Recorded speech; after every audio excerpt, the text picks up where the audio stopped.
Bismillahirrahmanirrahim. Assalamu alaikum students. I am Miss Mamuna from Little Master Model School. I hope you will all very well. This is your second assignment number 2. ये class 1 के students के लिए subject social studies है और इसका आज हम chapter number 2 पढ़ेंगे। चैप्टर 1 तो मैंने आपको लास्ट टाइम करवा दिया था, माय फैमिली। अब ये चैप्टर नंबर 2 है माय हाउस। इसको स्टार्ट करते हैं। माय हाउस के मीनिंग है मेरा, हाउस यानी कि घर, मेरा घर। A house is a building for living in. एक घर जो होता है वो एक इमारत होती है, एक बिल्डिंग होती है फॉर लिविंग इन के मीनिंग है रहने के लिए। Usually a family lives in it. आमतौर पर एक फैमिली उसमें रहती है, एक ख़ानदान उसमें रहता है। Do you want to see my house? क्या आप मेरा घर देखना चाहते हैं, देखना पसंद करेंगे? This is my house. It is a 3 storey building. The address is house number 8 street 5 cantt Karachi. ये मेरा घर है। इसकी 3 मंजिला इमारत है। स्टोरी कहते हैं मंजिल को, यानी कि जैसे हम बोलते हैं कि ये 2 मंजिला है या 3 मंजिला, तो 3 स्टोरी बिल्डिंग ये 3 मंजिला इमारत है और ये इसका एड्रेस है। Parts of a house. Parts की मीनिंग होता है हिस्से, घर के हिस्से। A house has many parts. एक घर के बहुत सारे हिस्से होते हैं। Each part is used for a different purpose. हर हिस्से को मुख्तलिफ मकसद के लिए इस्तेमाल किया जाता है। सबसे पहले बेडरूम दिया हुआ है। Bedroom, the room where we sleep, वो कमरा जहाँ पर हम सोते हैं। Lounge, the room where we relax and watch TV, वो कमरा जहाँ पर हम रिलैक्स, यानी रिलैक्स की मीनिंग है आराम करना, वो कमरा जहाँ पर हम आराम करते हैं। एंड वॉच टीवी, और टीवी देखते हैं। Drawing room, the room where our guest sits and are served by us, वो कमरा जहाँ हमारे मेहमान बैठते हैं, आते हैं और हम उनकी खातिर तवाज़ा करते हैं। Dining room, the room where we eat, वो कमरा जहाँ पे हम खाना खाते हैं। Bathroom, the room where we clean our self, जहाँ पे वो कमरा जहाँ हम अपने आप को साफ़ सुथरा करते हैं।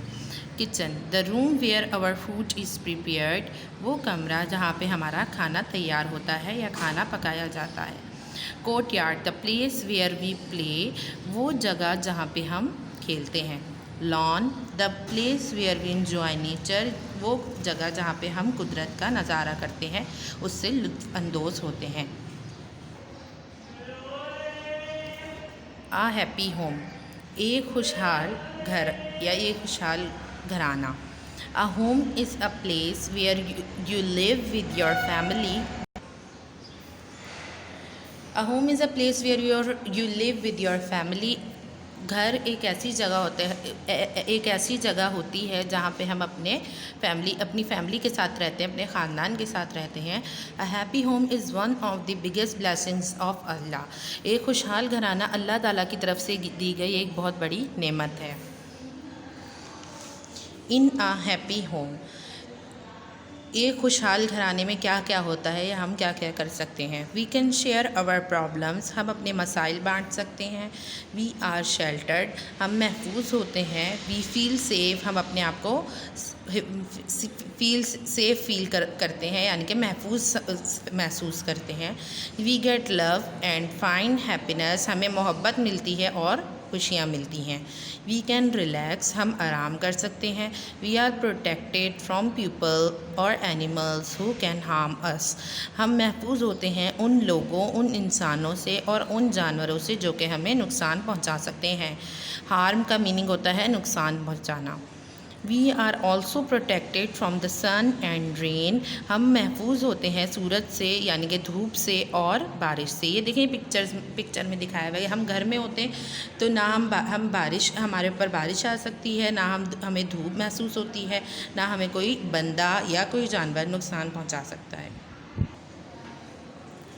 नेक्स्ट पेज पे है, पेज नंबर 10 पे, how we can make our home a happy home, हम अपने घर को एक खुशहाल घराना कैसे बना सकते हैं। To make our home a happy home, अपने घर को खुशहाल घराना बनाने के लिए we should be careful about some things, हमें एहतियात करनी चाहिए कुछ चीज़ों के बारे में। वी शुड नॉट फाइट, हमें लड़ना नहीं चाहिए, लड़ना झगड़ना नहीं चाहिए। We should be caring for others, हमें दूसरों का ख्याल करना चाहिए। We should not use bad language, हमें बुरी ज़बान का इस्तेमाल नहीं करना चाहिए, ख़राब ज़बान का इस्तेमाल नहीं करना चाहिए। वी शुड शेयर थिंग्स, हमें चीज़ें बांटनी चाहिए। We should respect our elders, हमें बड़ों का एहतराम करना चाहिए, उनकी इज़्ज़त करनी चाहिए। We should help each other, हमें एक दूसरे की मदद करनी चाहिए। We should obey our elders, हमें बड़ों का हुक्म मानना चाहिए, उनका एहतराम करना चाहिए। डिफरेंट काइंड्स ऑफ हाउसेस, मुख्तलिफ़ इक़साम के घर। अब ये घरों के बारे में हमें बता रहे हैं कि किस किस किस्म के घर होते हैं। Did you know that there are different kinds of homes for everyone, कि आप जानते हैं कि हर एक के लिए मुख्तलिफ़ किस्म का घर होता है। नंबर 1 पे है हट। हट कहते हैं झोंपड़ी को। It is usually made of mud and straw, ये आम तौर पर तिनकों से और मिट्टी से बना हुआ होता है। Many of the houses in villages are huts, गाँव में ज़्यादातर झोंपड़ियाँ ही होती हैं, हट्स ही होते हैं। Palace, Mahal. It is the, palace के मीनिंग है महल। It is the home of the king और क्वीन ऑफ अ कंट्री, ये घर होता है किसी मुल्क के बादशाह या मलका का। People make homes according to the climate of their country, लोग घर बनाते हैं अपने मुल्क की आबो हवा के मुताबिक, उसके according. Igloo, some tribes of people called Eskimos live in houses made of blocks of ice, कुछ कबायली लोग जो होते हैं उन्हें कहा जाता है एस्कीमोज, वो रहते हैं उन घरों में जो कि बने होते हैं आइस के ब्लॉक से। There land is all covered with snow, उनकी पूरी ज़मीन ढकी हुई होती है बर्फ़ से, इसलिए उनके घर भी बर्फ़ के ही होते हैं। ट्री हाउसेस, वो घर जो दरख्त पे बने होते हैं। Some tribes of people live in trees, कुछ कबाइली लोग जो हैं वो रहते हैं दरख्तों पे।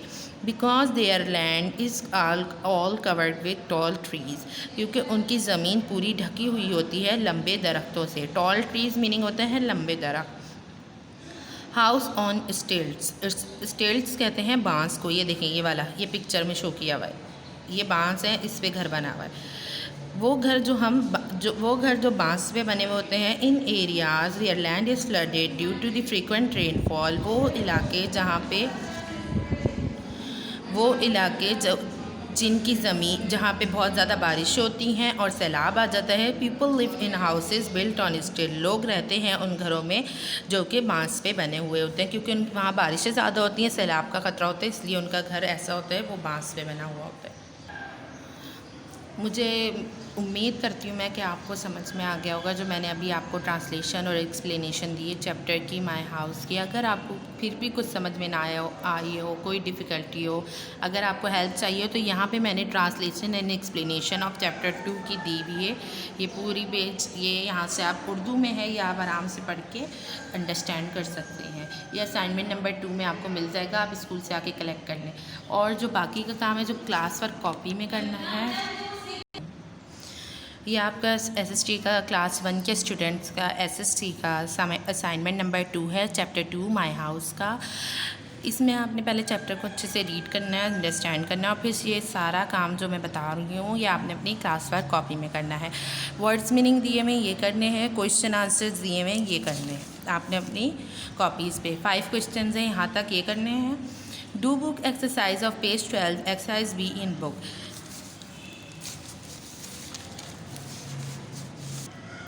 ये वाली पेज नंबर 12 पे जो एक्सरसाइज दी हुई है, ये वाली exercise B, draw smiley face for the correct statement and a sad face for the wrong statement. ये आप अपनी बुक में करना है, बुक भी आपने अपने असाइनमेंट के साथ सबमिट करानी है। पहले आप असाइनमेंट ले जाएंगे, फिर आके आपने उसे सबमिट कराना है एवरी मंडे को। थैंक यू, अल्लाह हाफिज़, फ़ी अमानिल्लाह।